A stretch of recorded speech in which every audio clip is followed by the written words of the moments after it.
Call the meeting of the Berlin Council on Aging to order. 4:13 on Tuesday, August 31st. Those in attendance, Bob Blair here, Pat Wheeler. Coming. soon. Kate Bliss is not able to attend. Laurie Fairbay. Here. Karen Schultz is not able to attend. Rachel Boyer. Here. Wes Durant's not able to attend. Chris Keefe, I have seen, so I know she's there. And Victoria Flynn. All right. Without Pat, we don't have a quorum Quorum. to vote to accept. Do you want me to try to call her again? Because I can probably put her on speakerphone. Yeah, why don't you do that? All right, hold on. All right. Does anybody have any questions? Let's just start there. No, her home phone's just showing busy, so I think she's still trying to call in. Okay.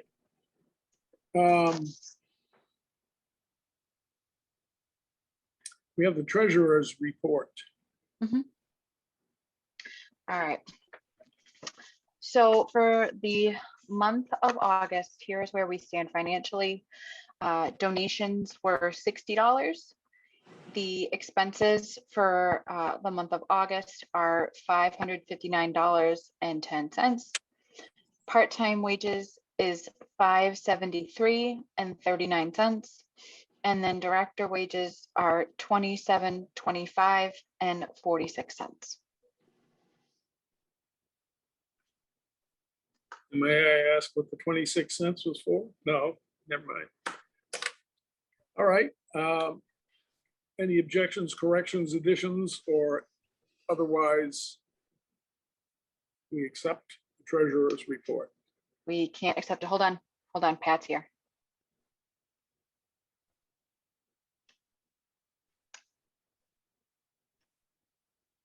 Let me see if I can promote her. Here we go. Wait, hold on. A lot of talk. Pat, if you can hear us, can you say Clap your something? hands. No, she's got like a muted telephone thing. I just want to see if I can get her to, so I can talk to her. Take your mitten off the speaker of the telephone, Pat.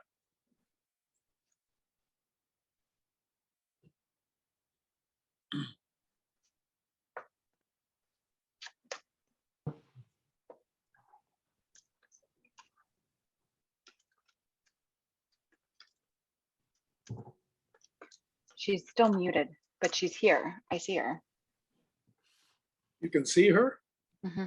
Well, she's on the indicator for attendees, but I can't. Okay, so you Promote don't her. see her. I was gonna say she could raise her hand to approve something. If I could get her to, if I could get it to unmute, she can even vote. I just need it to unmute.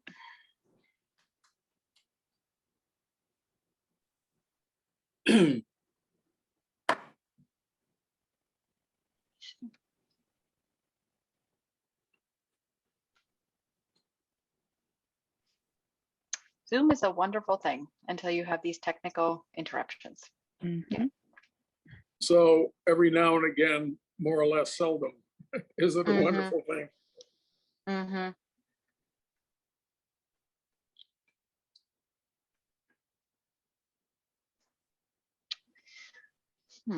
Is this the way the select board meetings have been going, Chris?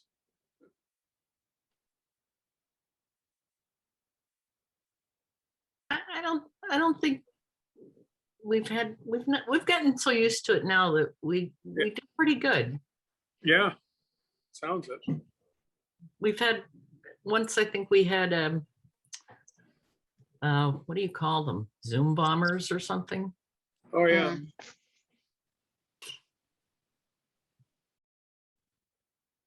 Okay. Anything interesting about their bombing you could relate?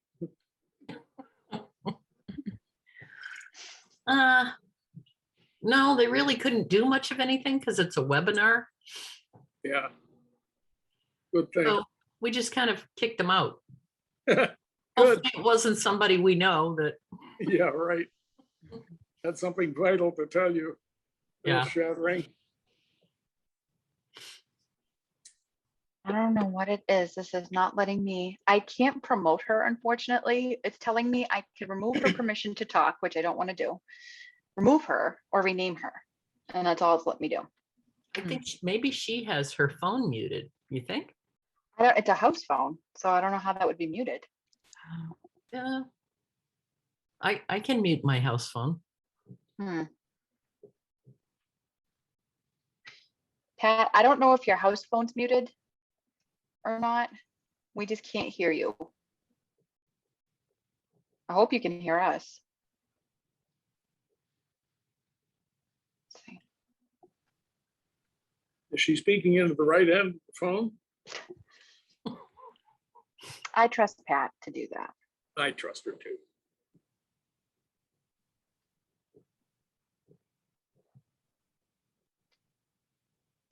Well, I think General. we should go Oh, along with other items on the list here, or we're gonna be okay. What if- cheated out of watching the evening news. What if you ask her if she can hear you, raise her hand? Is there a way for her to raise her hand on her home phone? I don't know if you can on a phone. I'm not sure. I don't. I mean, if it was a cell phone, I think that there's like a button that you could hit, but I don't know with a Oh, landline. here it is. I have it right here. Oh, Phone call, landline, while in the meeting on a phone, dial *9 on the phone's dial pad to raise your hand, and to lower your hand, dial *9 again. all right, Pat, can you dial *9 for us so we know you can hear us? Does it say anything, Chris, about getting it to unmute from a home phone? It just says to dial something 6 to turn on or off the audio. What's the sign that looks like a tic-tac-toe? Oh, the Pound. hashtag, yeah, Yeah. like Hashtag the ampersand, the ampersand, yeah. Not the Hashtag- ampersand, yeah, pound. Well, maybe she needs to dial #6 to turn on or off her audio. All right, Pat, if you can hit #6 or that tic-tac-toe board on the bottom and then 6, if you can hear us. Well,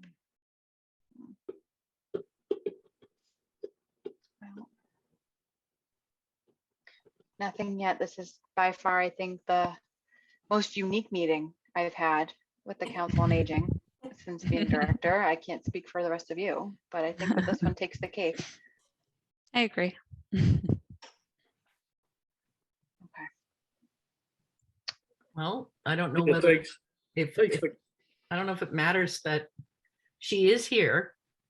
If you can't vote, yeah.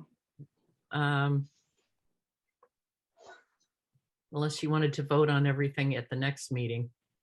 Does the vote have to be unanimous, or you just have to have a quorum in order to vote?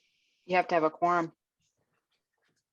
So Because your quorum is hypothetically four- is 4 because it's a 7-person Yeah, board. but so if 3 of the 4 voted in favor, then it passes, correct?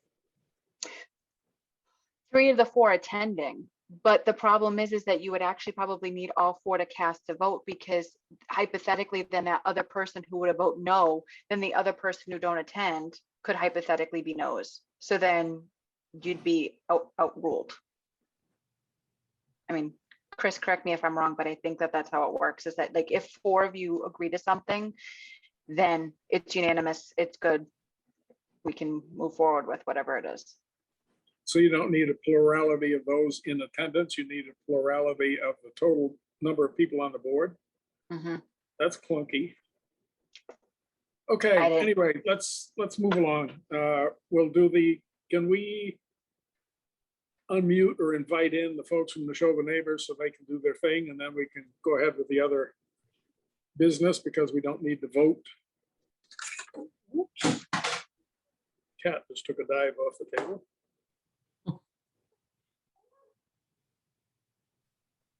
All right, they should be coming on.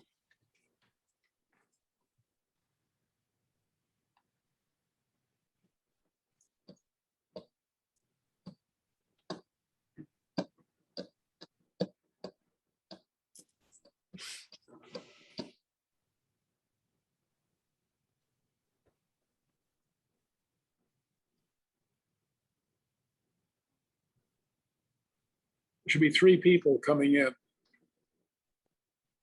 Catherine Pfau, Mary Ann Cleary, and Mary Chomo. Yep, they're here.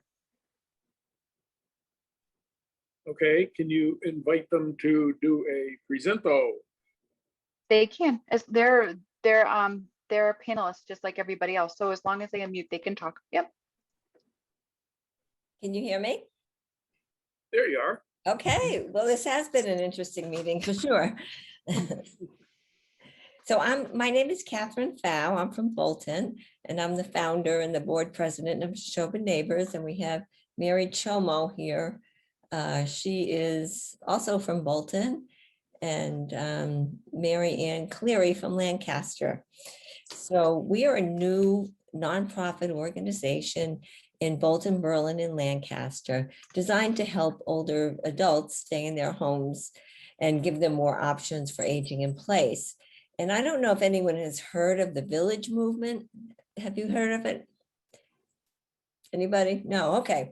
So just to give you a little history of how we got started, we are based on what we call the village model, or the village. It's really a movement now, which started in 2002 with Beacon Hill Village, where a group of residents who are older adults got together and said, well, we'd like to stay in our houses and apartments, but we need a little bit of help. We don't like asking our neighbors. We don't like depending on our kids. We want to be independent as long as we can. We want to make our own decisions, but we still need a little help to do that. And we're not ready to go to assisted living or nursing homes or anything like that. We still have a lot of living to do. So they got together and formed a board, and they created a nonprofit, and it's based on the idea of neighbors helping neighbors. So volunteers helping older adults. But in the meantime, the older adults are also volunteers too, and they contribute to the organization.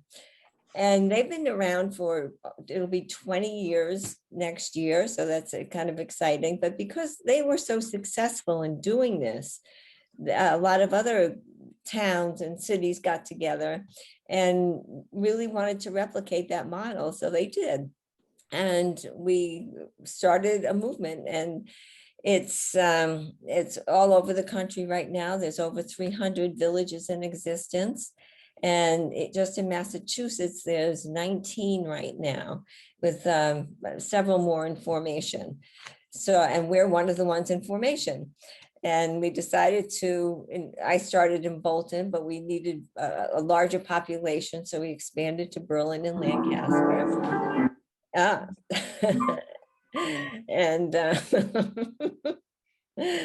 And we have a great board of directors now. All 4 of us are on it, plus we have more.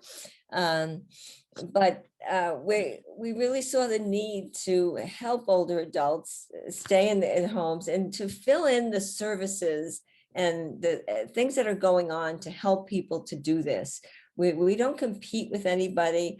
Our belief is that it's really important for us all to stand together to help this happen, because the population is aging rapidly. I know in Bolton, the population over 60 is now 23% of the total population. And I believe it's quite a bit higher in Berlin, maybe close to 30%. Over 30. Yeah, and there just are not enough services and money and funding to handle all this. So it's really, I think it's critical work right now. It also provides people a plan for when they retire, what to do and how to stay in their homes and how to get a little help when they need it. As people, as you know, as we get older, we may have some more limitations. We don't get up on the high ladders anymore and do a lot of activities, even something simple like changing a light bulb can be really frustrating, but yet it's critical for somebody to stay in their home safely, to have lights. And so what they need is kind of based on the old fashioned idea of neighbor helping neighbor, and feeling free to call, have a number to call if you need help. If you're in the hospital and come home and you need help cooking meals or transportation to a doctor's office, or, and it's not just medical stuff, it's social stuff. As we know, social isolation can be very detrimental. And it's important for people to stay connected. So we will have a mechanism to do that by connecting volunteers. We'll have volunteers do wellness calls and check-in, as well as transportation, not just to medical appointments or grocery stores, but to social functions, to go out to dinner, to meet a friend, to go to a hairdresser. So the closest one village operating right now is in Groton. And so we've gotten a lot of advice from them. We're not doing this alone. We have a lot of people helping us, and we are tapped into various networks of, we meet and once a month with other village directors in Massachusetts, as well as other villages in formation. So it's good to run ideas by people and help. And right now we're having all the people in Massachusetts in villages are getting together to create more of a cohesive group of Massachusetts villages. And we'd like to do a video and really just start getting the word out how this can really fill in towns for what people really need and what we can offer. And the beauty of this is that it's at a very low cost. And one of the things that we really worked at was having this at an affordable price point for people. And to do that, we don't have a physical building. We're what we call a virtual village. And we rely on technology, we rely on telephones to connect volunteers and as well as members. And that a way to communicate. Now, not all older people use technology, and that's fine, but we have telephone and our volunteers will be able to run the technology part of it. So it's just, to us, it's really important. And we have a new website we're really excited about. And that, if you want to check that out, that lists all the things that we're planning on doing. We will offer things, like I said, transportation, home repairs, help with seasonal activities such as putting in air conditioners, taking them out, maybe some light yard work, helping people with grocery shopping. And it's nothing medical. And that's why it's really important for us to connect with other organizations in town, service organizations, because people, we would like to know where to refer people if they decide they need some help from the Council on Aging or would like to participate in activities there.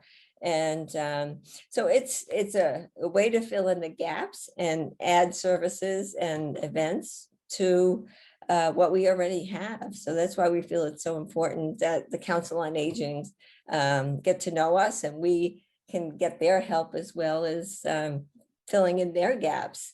And that's one of the things we wanted to ask you today. What are some of the gaps in Berlin? I know in Bolton, they said the Lions Club used to do some home repairs for people, but they don't do that anymore.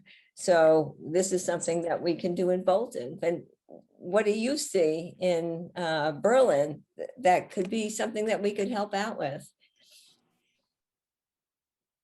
I know it may take a time to think, or does anyone have any questions at this point?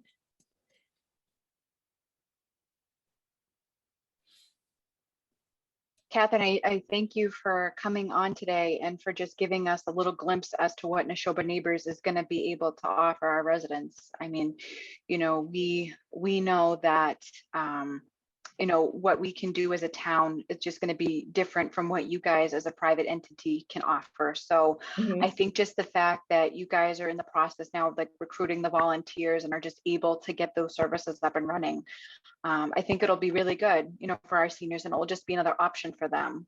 Exactly. Once everything kind of goes up and running.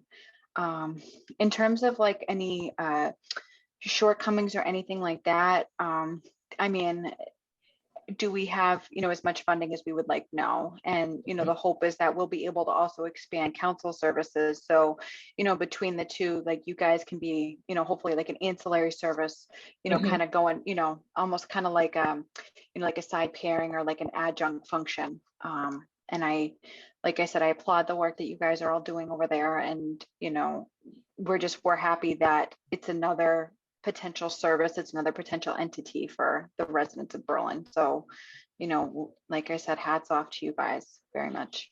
Yeah, and thank you for helping us publicize our Neshoba neighbors in your newsletter. That's important to us, and hopefully we can help you publicize things as well. And we'd love it if you signed up for our newsletter, so that way you can stay posted. But I'm looking at this as hopefully a first step in building relationships with the Council on Aging and everybody who was here today and people in Berlin. So, yeah, and if you know anybody who would be interested, just let us know or tell them. That would be wonderful. And absolutely steer them your way. Mhm. Absolutely. Good. I think it's likely ultimately that the various groups who do help and service senior population in towns, excuse me, will refer back and forth. Yeah, definitely. Yeah, because nobody can do everything. So that's why we're here. Yeah. Anybody else have any other questions? Anybody have? Sounds like a great service. It sounds like you're in the process of doing it. Is there a Mhm. timeline on when services may start for Berlin? Right, you're exactly right. We are in the process. Things, of course, take a lot longer than you expect, and COVID didn't help things.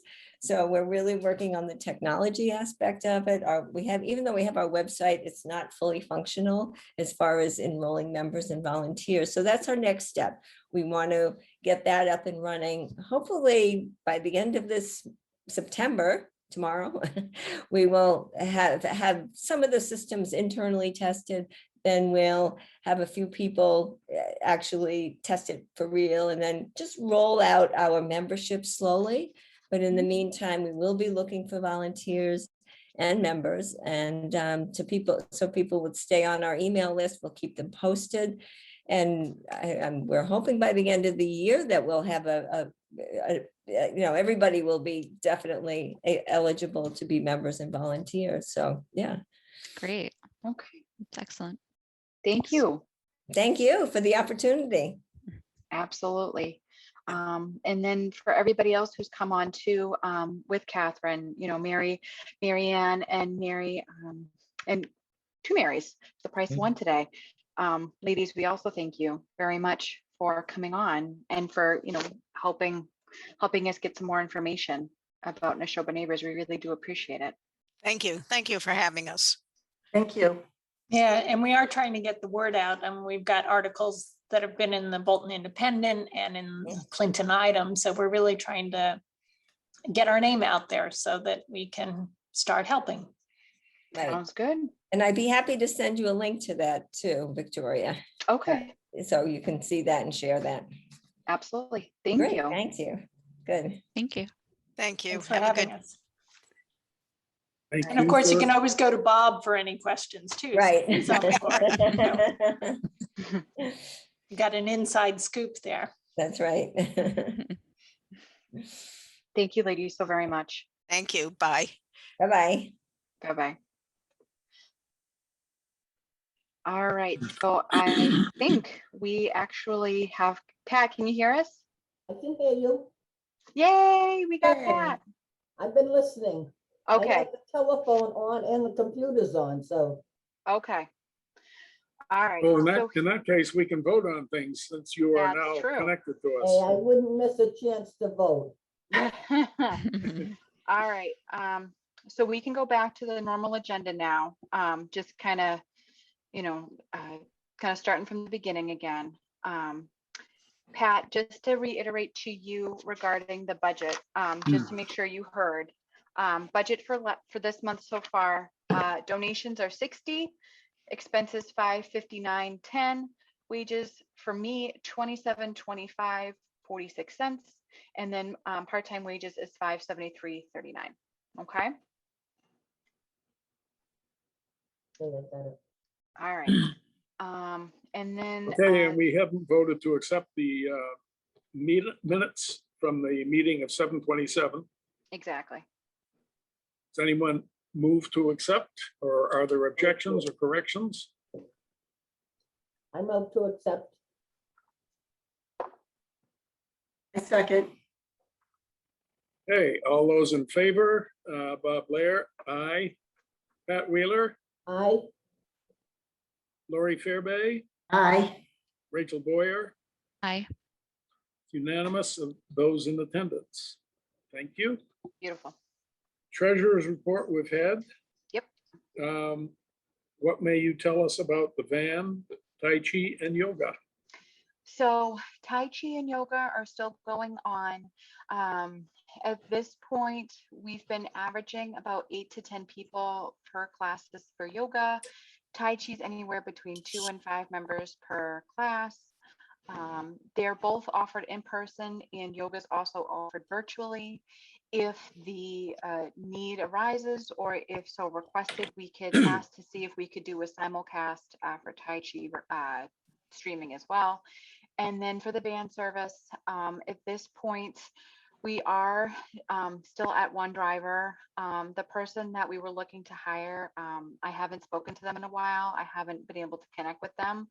So at this point, my plan is to repost the job offering and just see if we can get more hours in, just so we can kind of expand the services again. But van ridership as a whole has been up. How many days a week is it running now?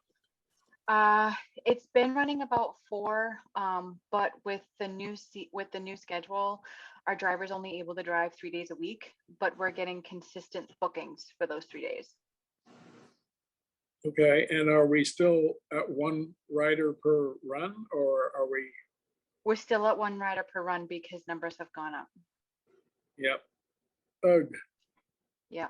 All right. I mean, like I said, going forward for the next few weeks, it does look like that we're going to have rides scheduled pretty much for every day that the van is able to run. So that's where we're at. This thing must be the most expensive rickshaw in America.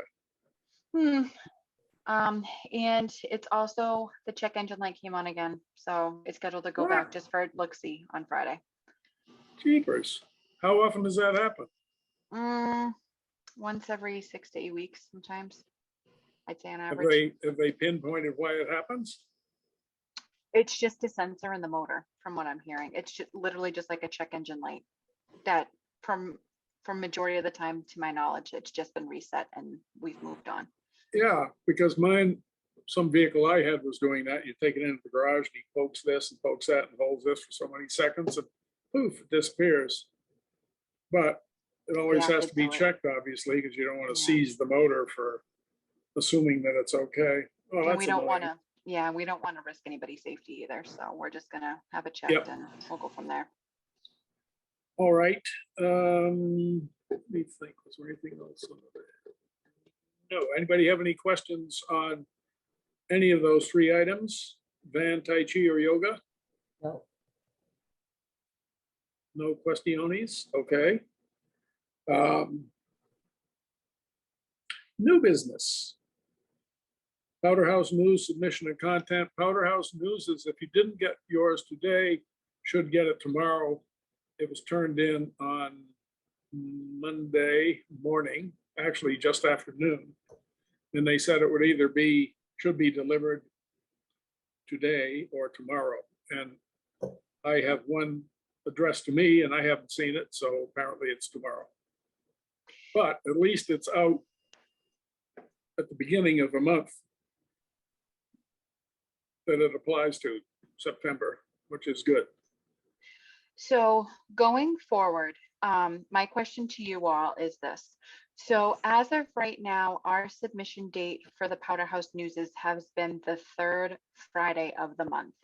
Obviously barring a holiday, that may change.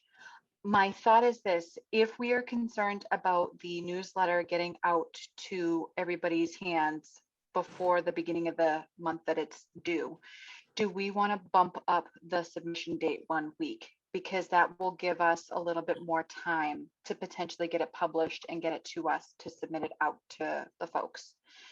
At this point, they're saying that it can take up to 7 business days to arrive once it's submitted to them. So like, for example, if Lori submits it on a Thursday at 2 o'clock in the afternoon, day 1 technically starts Friday because they need it in by, I think they said like 11 o'clock for it to be counted as that day, as a day 1. So my thought is, if you guys are on board with it, is we move up submission date 1 week. That way, you know, it gets to them by mid-month as opposed to towards the end of the month. Then we're going to have some additional time to get it be processed. We can ship it out, and then it will hopefully get to people, you know, by the end of that month. Anybody see any problems with that? Making an earlier No. submission date? I do, a couple of them, actually. One is we do the gone but not forgotten column. And if we submit or we lock it up the middle of the second month of its run, of its, you know, September, October, if we lock it up halfway through the second month, then we're missing the people who have gone in that last 2 weeks. And the second thing is that we're talking about including a calendar of events in town in future editions. And if we're submitting in the middle of October in the September, October edition, we may be missing some stuff that gets booked in those 2 weeks. I mean, I think it's honestly up to you guys. We can hold off submission towards the end of the month, but I just can't guarantee we're going to get it in and submit it out to everybody to be delivered by that first of the month. So So- there, I thought they printed on Fridays. Is that not They true, do. Lori? Yeah, I They do. believe they do. They do, and all the deadlines are on Fridays. So if it's not 1 week, it's not like we can, you know, push the deadline from a Friday to a Tuesday. It has to be, if it's not 1 week, it has to be the week after.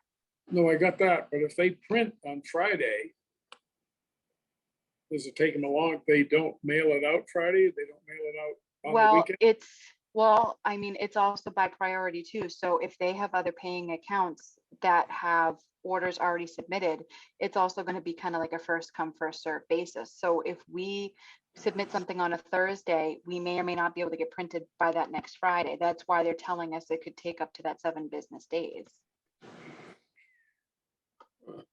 So if we submit on a Thursday, they don't print it the next day.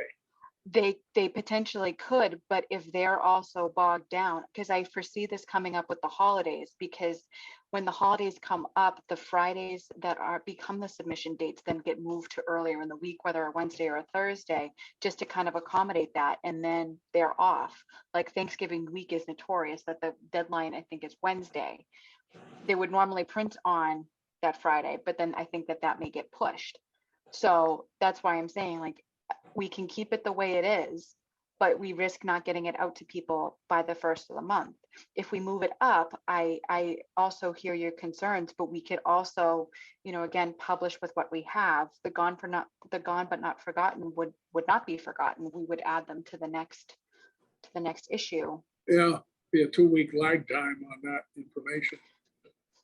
But I mean, we risk that anyway, because, like, I mean, if, say, for example, somebody passed away this week, it's already been sent out anyway, so we would have to add them to the next issue regardless. No, I get that. I get that. Is anybody else, Laurie, in your experience, is the turnaround time anywhere from a day to 7 or 8 days publishing? Oh, for me? Yeah. It depends if we have all the copy and photos and such we need. No, but I mean, in your experience, when you've submitted the copy to the publisher, to the printer, Yeah, is 7 days sort of standard for a turnaround? well, you've got to realize it's not just printing, they're also shipping, Yeah, trying to ship it within that time. And our local office, like, I know LPI has branches all throughout the country. I think our closest branch is like somewhere towards the Midwest. So like this isn't coming from, Massachusetts where it would take a day or two, like it's coming a distance. I thought it But was Amy, Connecticut now. It's not being printed in Connecticut. It I isn't? think it's Wisconsin. It's somewhere out there. Oh, well, those cheeseheads, what do they know? So, I mean, like I said, we can keep it the way it is and we can, reevaluate this, the beginning of 22. I just wanted to give that option. What's your feeling on that? Anybody on the board? Especially Laurie, since you're the one who does the layout grunt work and gets the stuff all together. As long as I get the copy in time, I'm fine with whatever you guys want. I mean, Lori is excellent about getting layout done and getting it in quickly. Like she's excellent with it and it always does look good. So it's just the LPI side that we can't control. Does anybody have any memory of what our turnaround time was with Clinton Offset when they did it?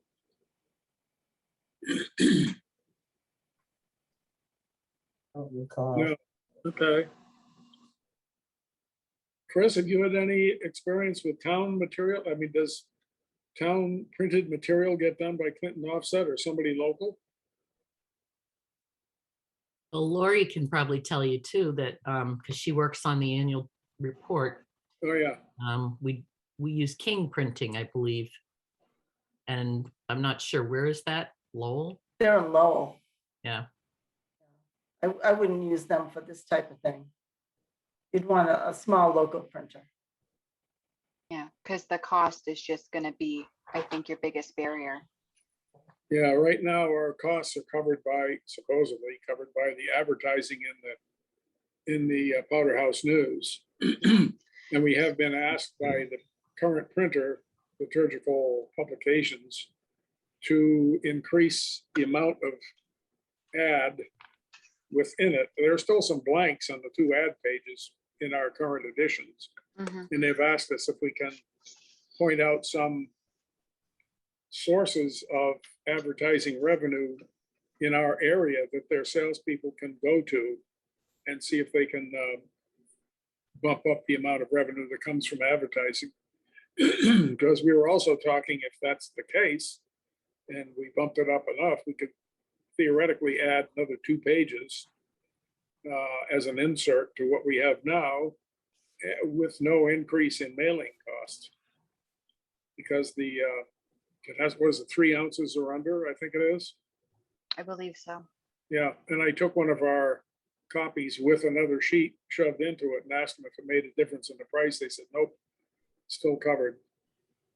So if any of you have ideas, I know we've mentioned this before, but it'd be helpful to know if you have any inspiration as to who we might turn to and ask if they'd be interested in advertising in it, other than undertakers and memorial parks. I mean, that's a little depressing. It's an obvious advertiser, but you wouldn't want to see a preponderance of morbid dads, so to speak. Yeah. Is And just Clinton a, Savings in there? I think Clinton's, Yes. yeah, doesn't Clinton Savings have I don't have one right here. they have a small box, I believe.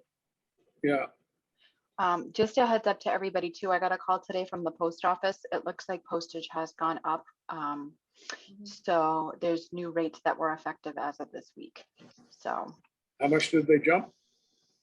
he said, I think about 32 cents. It jumped 32 cents? I believe so. I will double check. I'm in the process of downloading the new form. So what I will do is when I know the formal number for the next round of printing, I'll let you guys know. Dan, our present rate, I think, is 50 something cents a piece. I think I had heard Yeah. it was 3 cents. So I was Was it working 3 on a cents? different Okay. project that I heard it was for the first class was 3 cents increase, Okay. but I'll double check with him and we'll see. He may say it may be just like 32 cents as, it doesn't sound like it's a whole. But he had mentioned 32 cents somewhere. So I will double check with him and see what it is. And we can figure it out for the next round. And Yeah, when I know 32 cents. 32 cents isn't a jump, it's a leap. Yeah, That's like a 60% increase. That's crazy. I know. When are we gonna get rid of this postmaster? Never mind. Separate subject. So just a heads up Right. to you guys too. So we shouldn't leave the subject without making a decision. I We mean, want if, to push the. if you guys want, I mean, I know that the next issue is gonna be a little wonky for submission just because it's gonna be due around the holiday time. And their options for submission do change with the holidays. So if you guys wanted to, we could keep it the way it is for just this calendar year and then, you know, potentially in 2022, address it and change it if you guys want to do that. Why wait? It's up to you guys. Anybody feel strongly about changing the submission time to the middle of the second month of its run? Maybe we should change it for November and December and see how it works, since they are holiday months. Right, Okay, let's Then try that. revisit it in January. so just bump it up a week. So your Yes. submission would be the middle of October in that case, right? Yes. So it would get, yep, so then it would, submission would be the mid-October for LPI. We would get it to them, assume the next 7 days, you're towards like maybe like the 21st-ish of the month. Yeah. You know, we get it, we get the seals out, it processes, assume it's gonna be, you know, 2-3 days. Now you're looking at the end of the month, so everybody would have it before Halloween. Okay, with respect to the next edition, we have a 5Ws article in the works. Jane Sawyer has agreed to do a story on those gorgeous gardens on Oh, Central cool. Street in the center of town. It has a history going back to her grandfather. And of course, her folks did auctions at various buildings in the center of town for years and years, including what is now 19 Carter. So she's agreed to do 2 articles, not for the same edition, but the first one will be on, everyone must go by and say, who does this? This is incredible. Why do they do it? So she's going to do one on that. And then in a future edition, she'll do one on Sawyer auction operations that have gone on, not now, but have gone on previously for years and years and years. And yes, And years, yes. Hmm. Also, we've been doing this, introducing town movers. Be open to suggestions as to who we should interview next. Don't have to decide right now, but you can let Laurie know, let Victoria know, let me know as the inspiration jumps into your head. You could review the past Powder House Newses to see who we've introduced in the past. But going forward, there are lots more people we could tune the town into. We haven't done Mary Arata yet, have we? No, All right, we can ask Mary. Maybe the police chief? which police chief? The new one? We don't have one right now, I don't think, unless, Chris, has one been appointed? Oh. I'm not aware that we have even gotten resignation from Chief Galvin yet. I thought Mar- he was, I thought he was, Margaret's on vacation this week, or Yeah. for a few days anyway, and Yeah. on Friday, we had not gotten a resignation that I know of. Maybe, Okay. maybe Victoria knows, I don't know. I don't know if he's given his resignation either. And I haven't heard anything else about, you know, a new one being appointed yet. maybe So, he's gonna be the Sherburne Berlin police chief. Part-time, huh? Yeah, work from home by Zoom meetings. Let's hope he doesn't work by Zoom meetings. Yeah. I don't know if they go like this one. Anyway. Well, uh, maybe Jim Cabral, the veterans agent, he might be a good one. That's a thought. Because I mean, Memorial Day, Veterans Day. Yeah, and we have, well, we have school committee, We have the building inspector. Dog catcher, no, we have, however, there is animal control officer, Mhm. Ellen Roach. Helen Roach, yeah. There are a lot of people working, making things work, and I think a lot of counties don't really know all of them unless they happen to know them personally. Right. Okay, so that's great. Good info. So we've mentioned Jim Cabral, that's agent. Mentioned Mary Arata.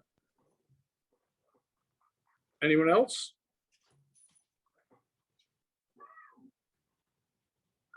Great. Okay, so that's a good two. And anybody has any inspirations for anything else to include in the next edition? Give us a shout. The longer time we have to prepare for it, the more we can reach out to people and have, put something good together. Yeah, the All right. last two issues, Bob, we've done some businesses in town. Would there be another business in town we'd want to highlight? Huh. Oh, because we did the general store because it changed hands. Yeah, and then we did Indian Head Farm because they Indian changed. Head Farm name Amelia. change. Yeah, That's a Well, thought. let's hope nobody else is changing hands. Okay, business focus. Okay. Hello. Oh, and the other thing was that we had, apropos the efforts of the select board to advertise positions for volunteers, we said in this edition that we would be focusing on boards and commissions who have openings and need volunteers to fill them. So we did the Historical Commission and the Historical, Society, and we did, what else did we do this time? Anyway, so we did 3 this time. I wouldn't want to do just 2 in addition because we wouldn't get through them until 2040. But I think we can, highlight 3, 4 each edition. So that's another possibility. Okay. Doing a grab and go is another item. What's shaking on that score? So we know that in the past that the COA had offered the monthly lunches, and with COVID being what it is, having a sit down get together is probably not going to be feasible. The Berlin seniors had thought about, had suggested potentially like a grab and go, which, may be something that again that we could do. I have a call out to the general store to Ed, the new owner over there. I haven't heard back from him as of yet, but I'm sure that I will, just to see if we can get a quote as to if we wanted to do a grab and go, how much money a meal would be. In the past, when we had home delivered meals for the last 2 COVID, home delivered meal events, those would pay for by the state COVID funding. To my knowledge, we may have a little bit of funding left. However, if we do a grab and go, I don't know if this is something that the COVID funding would cover.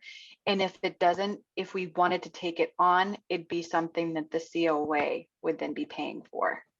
And, hypothetically, meals could go anywhere from, 10, 15 a person, just depending on what we want, salad, dessert, drink, things of that nature.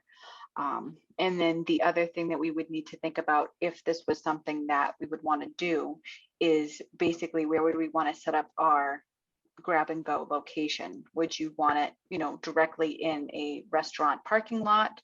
Would we want it at the town offices on an off day? Would we want it at South Common on an off day? If we tried to do something where it was like a home baked good or something like that, we're going to run into issues with the Board of Health and just making sure that there would be permits to then serve set items. So it's just a thought, something to think about. I didn't know what your thoughts were on this.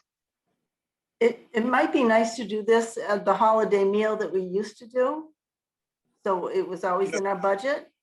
Maybe it's something that we have, was it Lou's Diner over in, someone's diner over in Clinton that always did it for us. They came in and set up. But if they did it from their own diner, get everything packaged up and go and,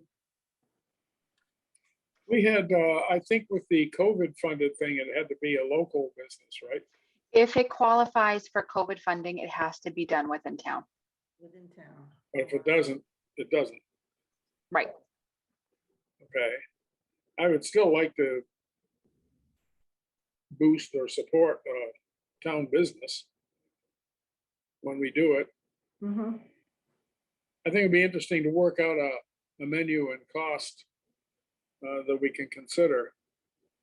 But Yeah. so when were the ones done before, Lori? We Around used to, Christmas? we used to do it at Christmas for the holidays. It was like the beginning of December. We'd have a meal up at First Parish. And the diner would come in and set up and We We do. also had one, we had, from Marlboro, we had, the Buffet Way. Because I was in charge of that then. yeah, We did it but I don't know if they do it. I don't know if they would do it so that we could have it boxed and everything.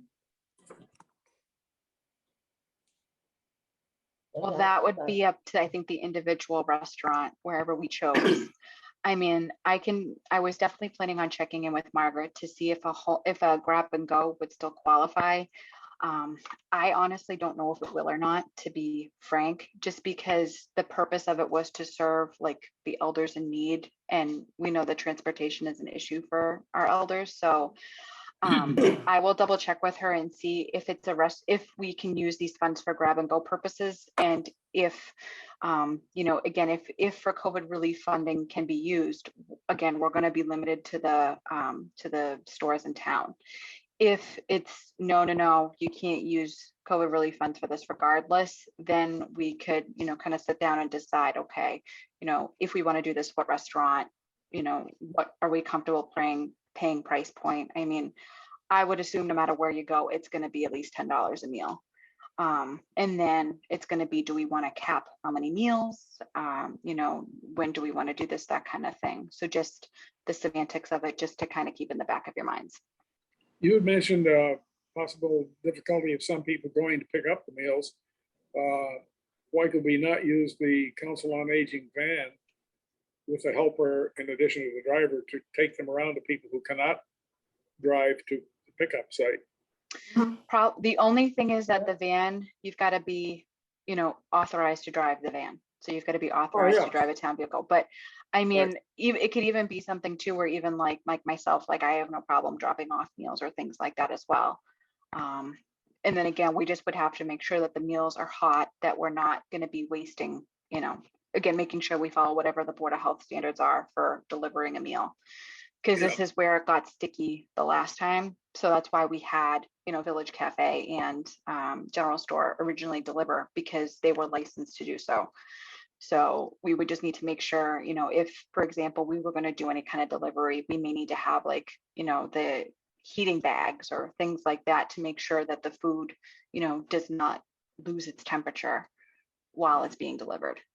I forget what they call them. They call camels or something. It's an insulated box, and you put a number of meals into that and they stay hot. Right. Okay, so are you doing the negotiating and so forth? I'm just waiting. Yeah, I'm waiting to hear back from General Store. I just need to know kind of what everybody's thoughts are on this. If this is something that you guys want, we can consider pursuing it. But like I said, this is going to come to a cost to the COA at some point, I believe. So what's the consensus here? We have 4 members of the board. I'm for it. Lori, I'm for it. Me Pat, too. naturally, Okay. all right? So here's what we can do. I will clarify with Margaret when I'm in on Thursday as to whether or not the COA funds can be used for a grab and go. Like I said, my money is that we can't. So if we can't, then we have the availability then to branch out to see, if there's other restaurants that you guys wanted us to use. Like Bob's mentioning, it would be nice to support a Berlin business if we can. But, again, I don't know what everybody's availability and if they can even, have the capacity to do it. So I also don't want to put somebody on the fence to do something if they can't. So what I can do is I can give a report on this for next meeting. And then what we can do is then we can plan it out. Because, this might be something nice to have people, to look forward to around the holiday time, if that's something that we want to aim for.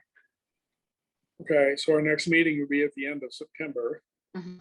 That would still give us plenty of time to do that. Yep, yep. Good, okay, so we're scooting along on time here. Let's, that sounds to me like a really nice program that we should explore thoroughly, and I'd love to see that happen. Okay. We've been asked to co-sponsor the Teddy Roosevelt presentation at the South Berlin Common with Berlin Senior Citizens Association. Does that, anybody have feelings about that? This event would take place on September 26th at 1:30. And just a heads up to you guys, the Seacoast Stompers event that was scheduled for August has been postponed indefinitely. They have found, however, that the grant that they had for it will carry over to next year. So if the Seacoast people haven't stomped away by that time, then we'll be able to use them then. The same funds, same act. So what is the feeling on co-sponsoring with, do you recall how much we're on the hook for on this? For the Stompers, No, for Teddy Roosevelt. nothing. Nothing, okay. So we're doing it for the PR. Yes. Okay, anybody have any objections? Nope. Larry, no? You No. Rachel, Rachel, Call- no. You got to call a vote. Well, have to call a vote? Okay, call a vote. Laurie Fairby, I'm for it. Rachel, I'm for it also.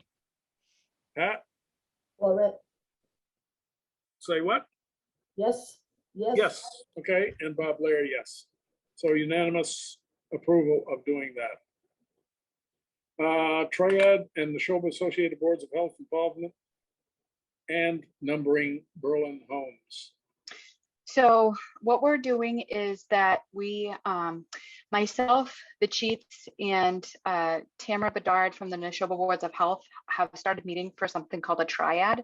So the way that a triad works is that it's basically leaders of the community working with elders that are basically trying to like specifically target and try to help the seniors that are in your community using different methods. So the fire chief had brought up the idea of potentially having the COA help to try to get numbers put up for the various houses in town, since there are a lot of numbers in town that numbers and letters that are just not feasible to read from the street side of things.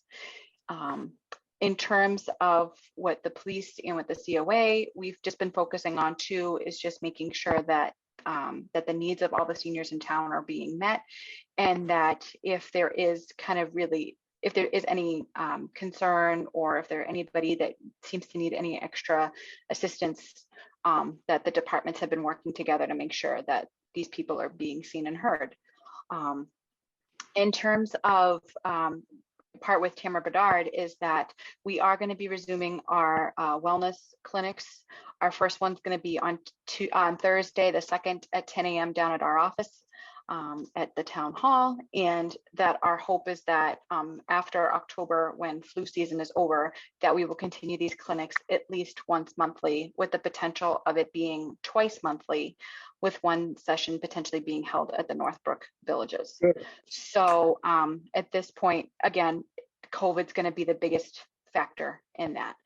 And then in terms of also tying into the next point, because these do go together, we've been getting a lot of calls from residents in town about Montechusett Home Care, which is now the Aging Services area of Central Mass. So what's going on is that Berlin is basically on the cusp of its catchment area. So basically the area it services. And because of this, a lot of the residents that we've been talking to about this are having difficulty getting services in place. They're having basically the assessments over the phone, they qualify for these services, and then due to a shortage, they're not Right. getting any services in. And it's getting to the point now where we have one person who hadn't had services in for over a month. And, you know, there's been concerns about people now trying to like take a shower on their own when they're not safe to do so. You know, trying to do activities of daily living at home when they're not safe to do so. So this was a point that I brought up to the chiefs and to Tamara during the triad, is that we're now trying to explore, is, you know, this aging services, formerly Montechusett, you know, still meeting the needs of the town. So I reached out to the Central Mass Agency on Aging, which is basically their higher ups and kind of like the middleman for the towns. And I reached out to them and I basically explained the situation. And I said, they're not meeting our needs. We're having seniors calling in. I don't know how to best help them. They're stuck as well. You know, Tamara and the chiefs really weren't sure how to move forward with this also. You know, can we, you know, have the other ASAP areas like Bay Path or Elder Services of Worcester help us out as well, while there is the shortage with, you know, formerly Montechusett? Can we switch, you know, our local agencies over to another, you know, ASAP like Bay Path or Elder Services of Worcester? Just what are our options, because our needs are not being met.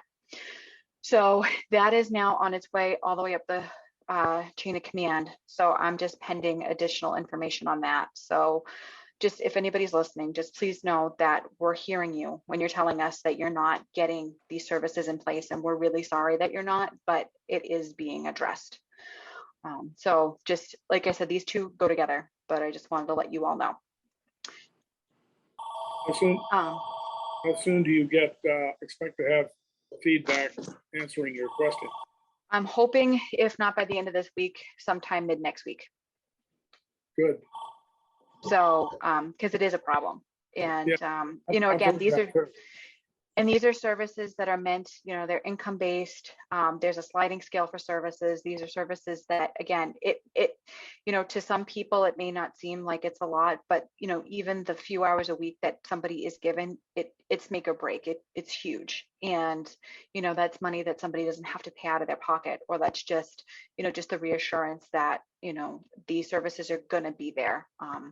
And there is a shortage in the field as a whole. I mean, I can speak to that, that there is a lot of shortages in terms of the care out there. So I understand that to a point, and everybody has been patient, but this is now getting ridiculous. So I just wanted to make sure you guys were all aware of that as well. In terms of what the numbering, the thing that we were looking at was to see if the COA would be okay with us just kind of reaching out to the seniors that live in houses only, not complexes, just seeing if they would be interested in getting numbers put on their houses that would be, you know, in compliance, so that way emergency services could, you know, see set numbers in case of an emergency, and gather a list for the fire department. There may be a cost with purchasing of set numbers, but at this point, we're just Not high. I don't believe so. But it would just be, you know, at this point, just preliminarily reaching out to people, seeing if they're interested, and just if there is an associated cost, we would obviously address that.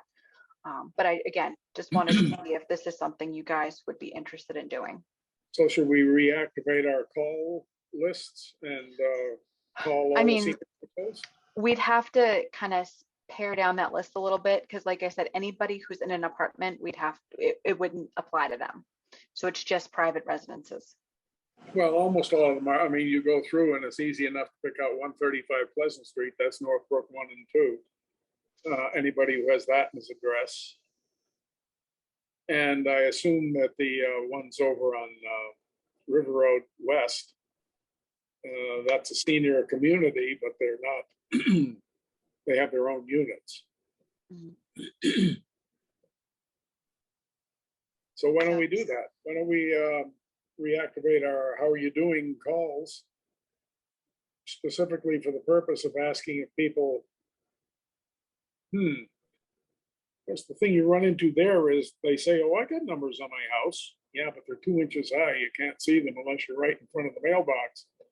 Yeah, it would be helpful to know who specifically needs new numbers put up. Yeah, I would say, from what I'm hearing, it's that majority of the people don't have numbers. And even, it sounds like from even those who have numbers up, it sounds like it's just a handful. Okay. Because the concern that they're having, that the chiefs have brought up, is that, you know, there are some in the emergency services that are familiar with the roads of Berlin. They are familiar, just like, oh, that's so-and-so's house, like they know it. But, you know, again, for those who don't know it, or especially if it's a big enough event where multiple towns have to be called in, they're not going to know all of this, especially if it's at night, especially if it's crappy weather. This is kind of where we stand. Question for you, Chris, is there not a town ordinance, Chris, that says that all houses or all properties must be numbered?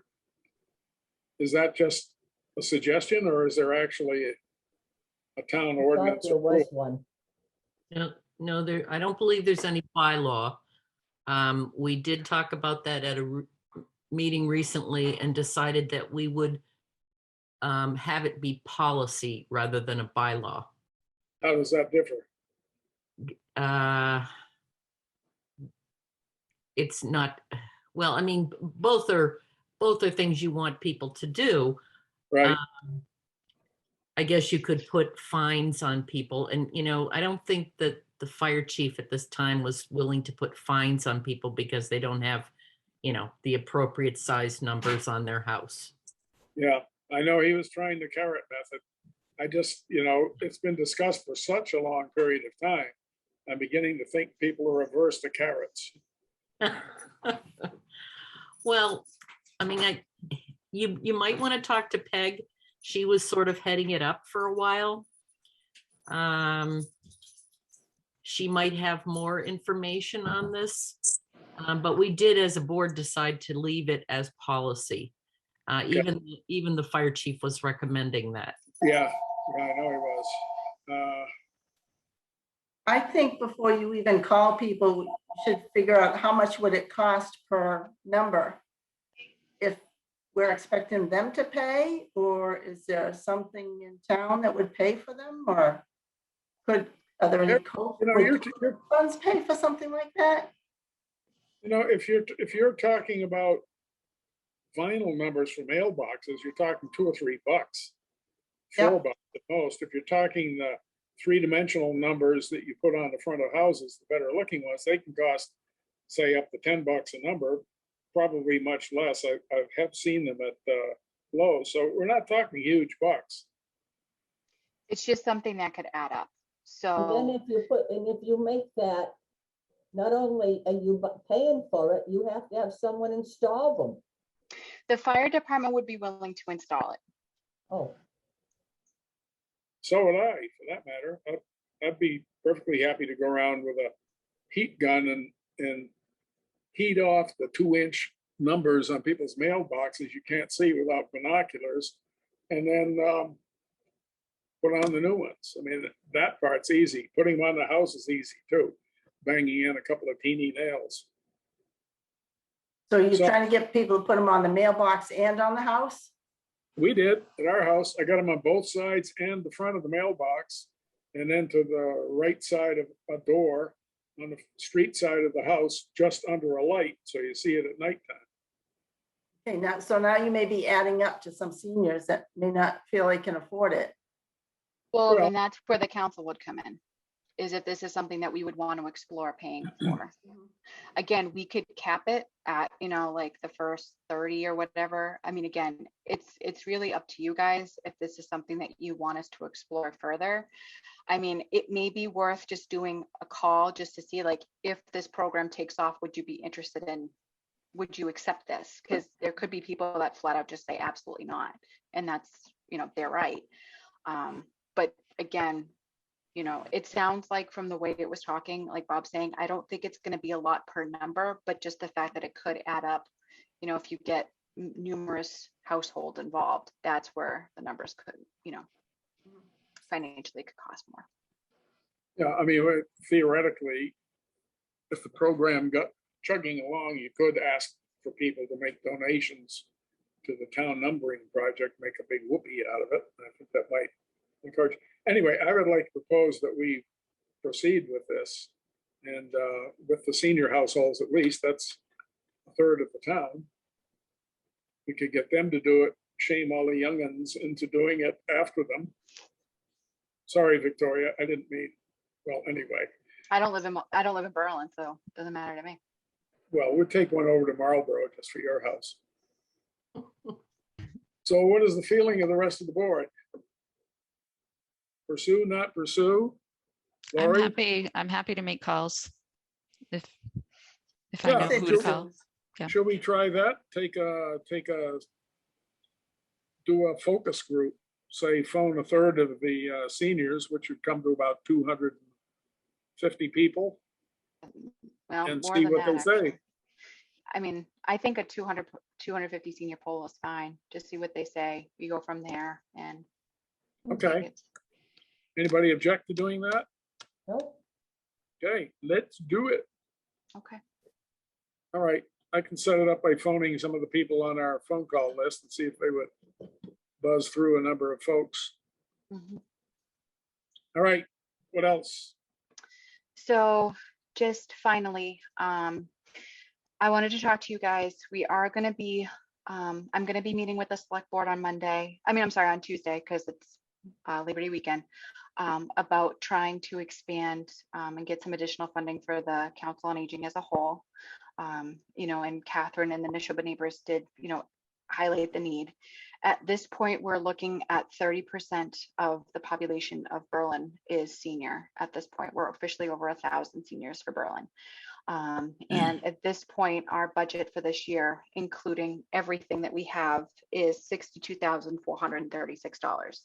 So that includes my wages, driver wages, expenses, everything, not including any donations that we get. And we, I know that the select board is, you know, looking to do more to enhance the needs of the seniors in town and making sure that the seniors feel that they're being fully represented, as are we. I know that that's our interest. And we've been getting a lot of calls from seniors about asking for expanded programs, asking for expanded hours, asking about, you know, getting, you know, getting guidance like Shine, Medicare, things of this nature. Van ridership calls just to get new applications has been up.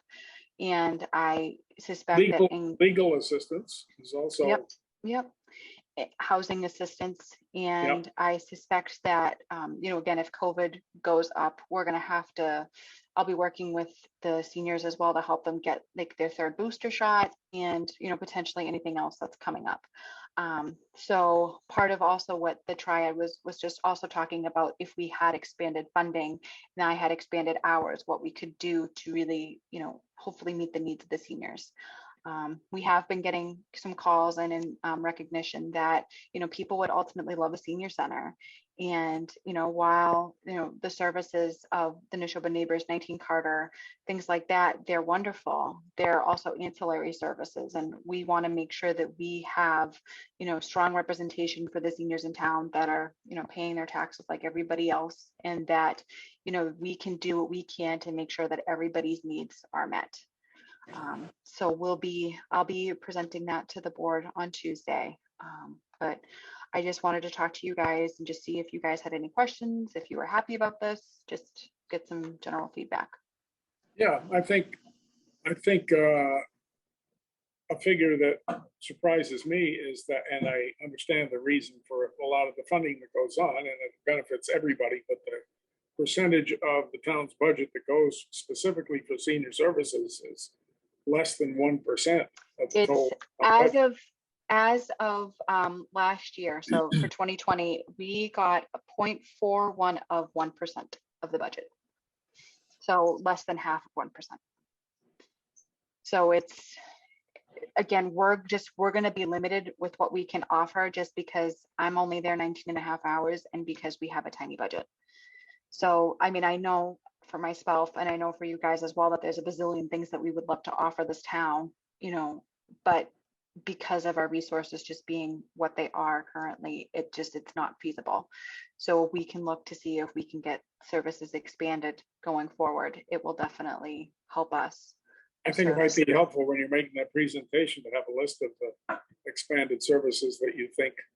Oh, I already have it. I would have done a longer presentation, but we're just so already over on time, so. All right, I anybody? think it's great. I do think too. it's- yeah. Totally support that. Do you need help with anything from any of us, Victoria? At this point, I don't think so. What I'll do though is if there's any suggestions or anything like that, just let me know. You know, like I said, I believe I'm gonna be meeting with the board on Tuesday night, so. Okay, do you know anybody on the select board? We might schmooze about it? I don't- No, I have no clue, I'm sorry. Well, geez, I guess we're out of luck then. All right, well, so Monday night, you're meeting with the select board? Tuesday, because it's Labor Day weekend. Gotcha. Okay, at their regular meeting. Mhm. Okay, good.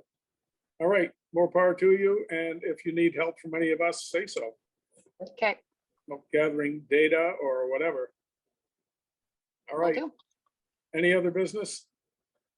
And entertain a motion to adjourn. Lori Motion. Fairbank, I make a motion, we adjourn. Yes. do I hear a second?